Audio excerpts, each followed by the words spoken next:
Good morning, I'm Captain Curl from the Joint Base Charleston Fire Department.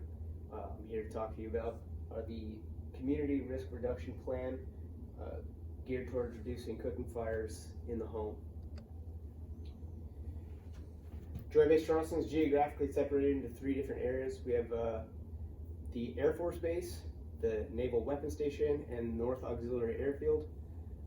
Both the Air Base and the Naval Weapons Station are home to our 90,000 plus personnel. They live in single family homes, apartment complexes on base, and a large percentage of them are young airmen that live in the dormitories. All of those living facilities have their own internal cooking units. They have an oven, a range top stove, microwave, and any other appliances that the residents bring into their home. We've seen an increase in cooking fires over the last year. We've been averaging about 2 a month over the last 5 years. That's increased now to slightly over 2, 3 or 4 a month. They're occurring more frequently in the homes, like single family homes, than they are in the dormitories. And that's including the commercial settings that are on base. So we have dining facilities, kitchens, restaurants on base. We haven't seen a lot of increase in kitchen fires there, but inside the home we've seen a lot more fires.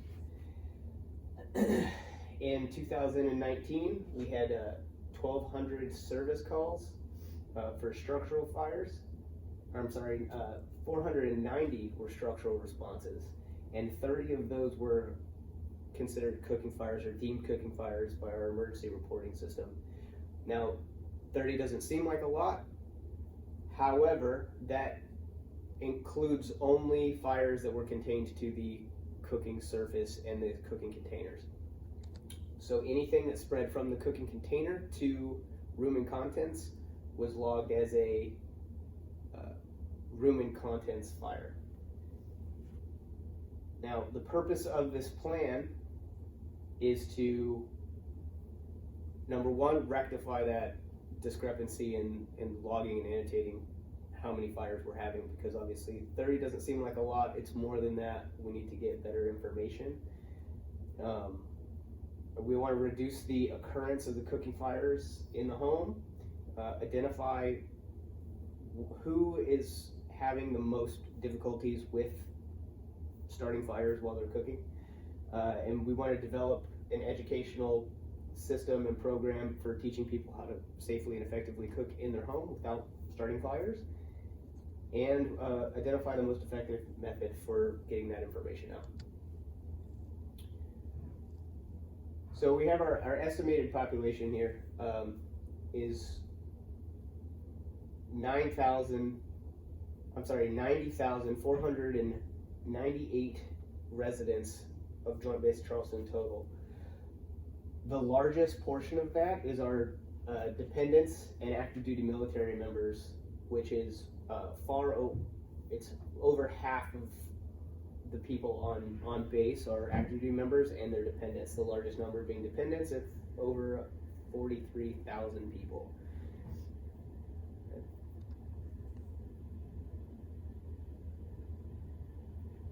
So again, here you see the graph.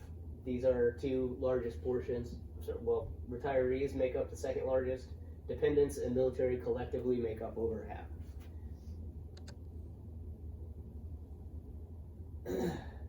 This is just the total landmass and geographic information based on the different geographical locations, the Naval Weapons Station being the largest.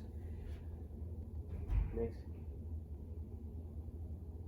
Okay, so in District 2, we have 800, District 2 being the Air Force Base side, 821 multifamily homes, 4 dormitories with 300 units each. District 4, which is on the Naval Weapons Station, has 1 dormitory facility, and District 5 and 6, also Naval Weapons Station, have collectively 650 single-family homes, 6 dormitories, 1 apartment complex. And again, those all have cooking units inside of them.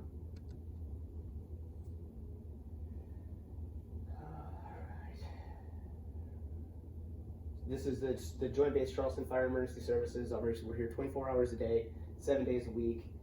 We have 7 stations that oversee all of those 3 geographic locations broken up into 7 different districts, each with their own fire station. Next slide, please. So our fire prevention division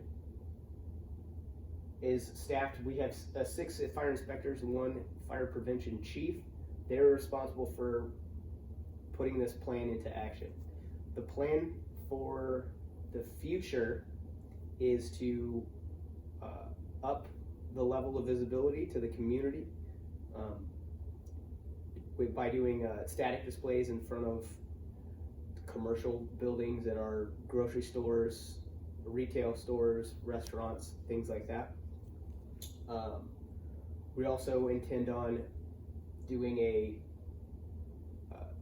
course that is incorporated into the newcomers briefing. So anybody that moves into the base, into one of either the dormitories or the houses, wherever, they go through a briefing on what is expected of them and things of that nature. So to include fire prevention, safety, and cooking into that briefing is a way to get that information outside of just your normal community outreach. We also intend on working with the base dining facility, who has a commercial kitchen.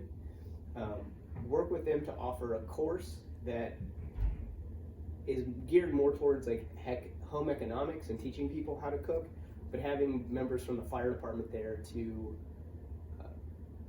facilitate further education on how to do that safely with a fire prevention mindset in place.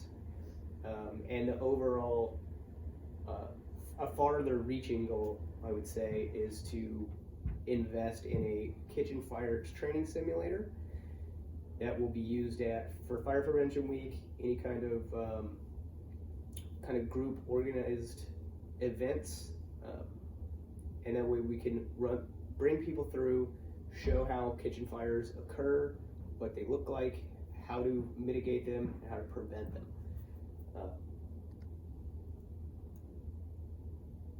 And those are the references for the information that's been provided so far. Thank you very much.